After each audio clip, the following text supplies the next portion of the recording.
حضور نبی رحمت شفیع امت صلی اللہ علیہ وآلہ وسلم آپ نے ارشاد فرمایا، جو بندہ میری ذات پر جتنا زیادہ درود پاک پڑھے گا کل بروز قیامت وہ بندہ اتنا زیادہ میرے نزدیک ہوگا۔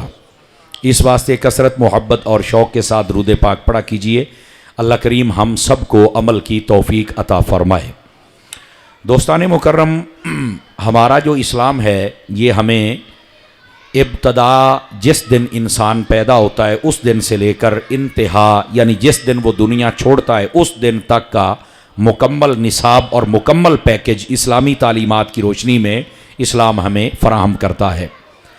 یہ ہمارا جو موقع شادی کا موقع آتا ہے، اسلام نے اس موقع کو بڑا حسین موقع قرار دیا ہے، اور اس موقع کو کیسے سیلیبریٹ کرنا ہے یہ بھی نبی پاک علیہ السلام کی تعلیمات میں موجود ہے۔ اور قرآن مجید برہان رشید نے ہمیں ایک اصول دیا ہے کہ تم جب بھی کوئی کام کرنا چاہو تو تمہارے لیے بہترین نمونہ وہ میرے محبوب کریم صلی اللہ علیہ وسلم ان کی مبارک زندگی ہے۔ تو جب بھی کوئی کام ہم سنت مصطفیٰ کی روشنی میں کریں گے تو یقیناً اس کا فائدہ ہی فائدہ ہوتا ہے، اور جب ہم اپنے رسم و رواج میں آ جاتے ہیں تو پھر ہمارے لیے یقیناً مشکلات ہوتی ہیں۔ مثال کے طور پر آپ اسی موقع شادی کو لے لیں۔ ہمارے لوگوں نے جو اپنے ذہنوں میں کانسیپٹ بنائے ہوئے ہیں شادی کے، اگر ہم ان کو دیکھیں اور پھر اسلامی تعلیمات کو دیکھیں تو جو ہمارا کانسیپٹ ہے ان کا اسلام کے ساتھ کوئی تعلق نہیں ہے۔ اسلام کہتا ہے کہ شادی کے لیے بچی اور بچے کا مسلمان ہونا ضروری ہے، اور اس کے بعد جو دو گواہ ہوں وہ مسلمان ہوں اور ان کا حق مہر متعین کر دیا جائے تو یہ نکاح ہوتا ہے۔ ایجاب و قبول جب ہو جائے گا تو نکاح، یہ شادی ہے، یہ نکاح ہے اسلام کے اندر۔ ہاں، خوشی میں آپ اگر ولیمہ کرتے ہیں اپنی حیثیت کے مطابق تو یہ بھی نبی پاک علیہ السلام کی ایک مبارک سنت ہے، اور اس کو بھی مستحسن قرار دیا گیا۔ یہ اسلام کے اندر شادی کا کانسیپٹ ہے، لیکن ہمارے یہاں بچے کو سب سے پہلے جوان اور جوانی کے بعد کام پہ لگانا، اس کے بعد اس کا مکان بنانا، اور اس کے بعد اس کے کام کو چلانا، اور پھر اس کے بعد ہزاروں ایسی شرائط آ جاتی ہیں شادی کے موقع پر کہ اتنے جوڑے ہوں، اتنی گاڑیاں ہوں، یہ والا حال ہو اور یہ والا مال ہو، اور اس کے بعد اتنا جہیز ہو، اور پھر شادی کی ڈشوں میں کھانے میں یہ ہو۔ یہ سارا کچھ ہمارا معاشرے کا گھڑا ہوا ہے، اس کا اسلام کے ساتھ کوئی تعلق نہیں ہے۔ تو ہم جب اپنی چیزوں میں آتے ہیں تو ہم مشکلات میں آ جاتے ہیں، اور جب اسلامی تعلیمات میں رہیں تو ہماری ساری مشکلات ختم ہو سکتی ہیں۔ ایسے موقعوں پر ایسی بات سننا یقیناً یہ ایک اچھا عمل ہے، اور اس بارے میں نبی رحمت شفیع امت صلی اللہ علیہ وآلہ وسلم آپ نے ارشاد فرمایا، اربع من سنن المرسلین، فرمایا 4 چیزیں نبیوں کی سنتوں میں سے ہیں۔ تو پوچھا گیا وہ کیا کیا ہیں؟ تو نبی پاک علیہ السلام نے ارشاد فرمایا، النکاح والسواک والتعطر والحیا، فرمایا ایک نکاح کرنا یہ نبیوں کی سنت ہے، دوسرا مسواک کرنا یہ نبیوں کی سنتوں میں سے ہے، تیسرا شرم و حیا کا پیکر بن کے رہنا یہ بھی نبیوں کی سنت میں سے ہے، اور فرمایا خوشبو لگانا، عطر لگانا یہ بھی نبیوں کی سنتوں میں سے ہے۔ یہ 4 چیزیں نبی پاک علیہ السلام نے اس حدیث شریف میں ارشاد فرمائی۔ مگر اس میں سرے دست چونکہ ہم شادی کے موقع اور نکاح کے موقع پر ہیں تو نبی پاک صلی اللہ علیہ وسلم نے ارشاد فرمایا، اذا تزوج العبد فقد استکمل نصف الایمان، فرمایا جب کوئی بندہ نکاح کرتا ہے، شادی کرتا ہے تو اللہ تعالیٰ اس کا آدھا ایمان محفوظ فرما دیتا ہے۔ تو پھر نبی پاک علیہ السلام سے پوچھا گیا، یا رسول اللہ صلی اللہ علیہ وآلہ وسلم آپ یہ فرمائیے کہ باقی آدھا ایمان کا کیا بنے گا؟ تو نبی پاک علیہ السلام نے فرمایا، فَلْيَتَّقِ اللَّهَ فِي النِّصْفِ الْبَاقِي، فرمایا وہ تقوی اختیار کرے تو بقیہ آدھا ایمان بھی اللہ محفوظ فرما دیتا ہے۔ اب یہ جو نکاح ہے اس کے ساتھ آدمی کا آدھا ایمان محفوظ ہو جاتا ہے، یہ نبی پاک علیہ السلام کی وہ سنت ہے۔ اور پھر اسی کے بارے میں نبی کریم صلی اللہ علیہ وسلم آپ نے ارشاد فرمایا، آپ نے فرمایا اے جوانوں تمہیں نکاح کرنا چاہیے۔ کیوں؟ فرمایا اس نکاح کے ساتھ بندے کی نگاہیں بھی جھکی رہتی ہیں اور بندے کی شرمگاہ کی بھی حفاظت ہوتی ہے۔ اور اس کے بعد نبی پاک علیہ السلام نے فرمایا اگر کوئی نکاح نہ کر سکے کسی بھی وجہ سے تو فرمایا اس کو چاہیے کہ پھر وہ روزے رکھے، چونکہ روزے رکھنے کے ساتھ بھی بندہ شیطانی اثرات سے محفوظ رہتا ہے اور وہ رحمان کے حصار میں آ جاتا ہے۔ تو اس واسطے یہ جو نکاح ہے یہ بندے کو شیطانی حصار سے نکال کر نبی پاک صلی اللہ علیہ وسلم اور اللہ کا جو